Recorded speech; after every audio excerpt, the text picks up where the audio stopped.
তো বর্তমান মুহূর্তের খোঁজ খবর তো সবাই জানো যে ভারত ও পাকিস্তানের মধ্যে খুবই যুদ্ধ চলছে। এই যুদ্ধকালীন পরিস্থিতিতে অনেক গুরুত্বপূর্ণ আপডেটগুলো তোমাদের সামনে তুলে ধরি। প্রথম কেস, পাকিস্তান এবং ভারতের যখন যুদ্ধ চলছে তখন পাকিস্তানের ইকোনমি এতটা পরিমাণে মানে নিচে চলে এসছে যে পাকিস্তান খাওয়ার দাওয়ার সমস্ত কিছু জল ফল কোনো দিক থেকে কোনো কিছু নেই।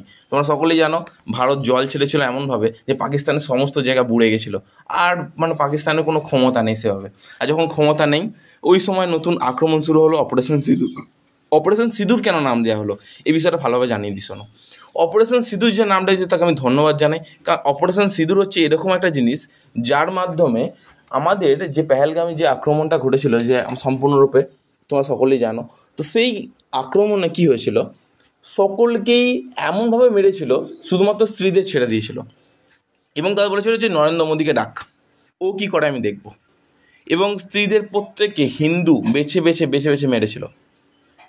এবং এই নির্লজ্জকর ঘটনাটাকে সম্পূর্ণরূপে ফুল এক্সপ্লোর করতে এবং ডিস্ট্রয় করতে এর নাম দেওয়া হয়েছে সিঁদুর। অনেক ভারতীয় মহিলা সিঁদুর মুছিয়ে দিয়েছিল এই পেহেলগামী আক্রমণ। তো এই আক্রমণের প্রতিহত উত্তর দেওয়ার জন্য আমাদের সিঁদুর 1 এবং সিঁদুর 2 লঞ্চ করা হয়েছে। সিঁদুর 1 কী কী করেছে সেটা ভালোভাবে শোনো। পাকিস্তানে গেছে আস্তে আস্তে উড়ন্ত জাহাজের মতো, যেন সেই বড় বড় পুরো একদম চিল বাজ যাচ্ছে, এমনকি উড়ে উড়ে উড়ে যাচ্ছে। বড় বড় মিসাইল যা পেরেছে পুরো মেরে গুঁড়ি গুঁড়ি করে দিয়েছে সমস্ত জায়গা। জঙ্গিদের পুরো একদম পুরো নাম ও নিশান মিটিয়ে দিয়েছে। আস্তে আস্তে আস্তে আস্তে ঢুকছে এয়ারফোর্স, নেভি, ঠিক আছে, স্থলপথে সবাই ঢুকছে আর ফাটাফাট মারছে। কে? পুরো জঙ্গি এবং পাকিস্তানের প্রায় অর্ধেক জায়গা পুরো শেষ হয়ে গেছে। কদিন পর পাকিস্তানের মানচিত্র থেকে পাকিস্তান বলে কোনো জিনিস থাকবে না। এটা একটা সবথেকে বড় গুরুত্বপূর্ণ বিষয় যেটা তোমাদের জানার প্রয়োজন। এই পাকিস্তান বলে মানচিত্র থেকে কি কিছু থাকবে না? না, কিচ্ছু থাকবে না। যে পরিমাণে শুরু হয়েছে, ভারত এবার টার্গেট নিয়েছে একদম পুরো পাকিস্তানের নাম নিশ্চিহ্ন সব পুরো মুছে যাবে। এবার সেকেন্ড টার্গেট কি? এবার পারমাণবিক বোমা তো ভারত কখনোই দেবে না, এটা তোমরা ভালোভাবেই জানো। কিন্তু এরপর মিসাইল থেকে শুরু করে এবার জলপথে মারবে ভারত। পুরোপুরি জলপথে এমন অ্যাটাক শুরু করবে। অলরেডি আদিত্যকে নামিয়ে দিয়েছে, দেখা যাক আদিত্য কতটা ডিস্ট্রয় করে। ফুল ডিস্ট্রয় করে দেবে। চীন পেছন থেকে ইন্ধন যোগাচ্ছে, ঠিক আছে। অন্যান্য মুসলিম কান্ট্রিটা একদম পুরো পাকিস্তানের সামনাসামনি, বাংলাদেশ একদম পুরো রেডি, মানে একদম পুরো সব কিছু জিনিস নিয়ে রেডি। নে পাকিস্তান নে যুদ্ধ কর, আমরা তো পাশে আছি। এখন পাকিস্তানও ভয়ে কাঁপছে।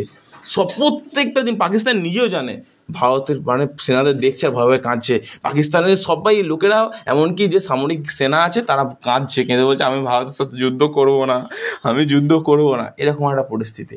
এই পরিস্থিতিতে দাঁড়িয়ে জয় হিন্দ ভারত, আর অবশ্যই হিন্দু হয়ে থাকলে জয় শ্রীরাম লিখতে ভুলবে না, কারণ আজকে এই গুরুত্বপূর্ণ ভিডিওটা তোমাদের সামনে উপস্থাপন করাটা গুরুত্বপূর্ণ। আরও একটা বিষয়, এই বিষয়টা যেমন উপস্থাপন করলাম, আরও একটা ঘটনা ঘটেছে যে পাকিস্তানকে যখন পুরোপুরি ধ্বংস করছে কোনো জায়গায় কোনো নিশানা থাকছে না।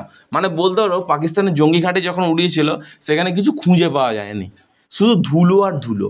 তাহলে ভেবে দেখো, মানে একটা হিন্দুত্ববাদ যদি একবার জেগে ওঠে, ইন্ডিয়ান আর্মি যদি একবার পাকিস্তানে ঢুকে পড়ে, একটা ইন্ডিয়ান আর্মি 1000টা পাকিস্তানের ওপর কিছুই, মানে পাকিস্তান কিছু, মানে কী বলবো, 2 মিনিটে ধুলোসাৎ হয়ে যাচ্ছে।